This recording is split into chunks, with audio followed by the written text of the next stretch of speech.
Ugandans who have got no voice, voiceless Ugandans who cannot demonstrate as we are today here. We are calling on the UK government to stop the training of the military thugs from Uganda. I'm holding a poster. This man is a Sandhurst trained, whatever you can call him, an officer. This is a man.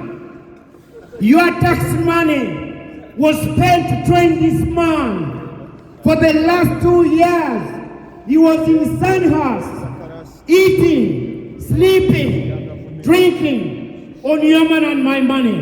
What happened to him? When he went back to Uganda, he's the most notorious torturer we have ever seen.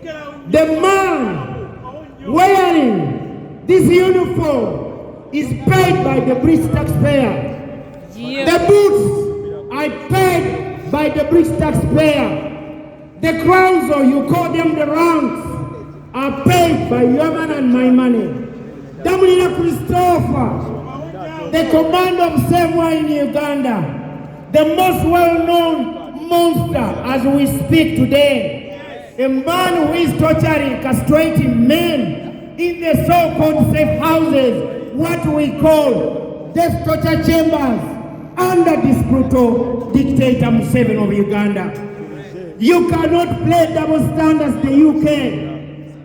You always lecture us about democracy and human rights, but you are supporting dictators around the world, and one of them is Museveni of Uganda, the junta of Uganda, Museveni. Yes. We are the victims of this junta.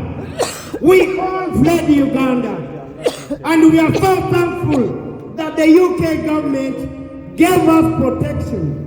And it's that protection we are asking from the UK government to protect the remaining 47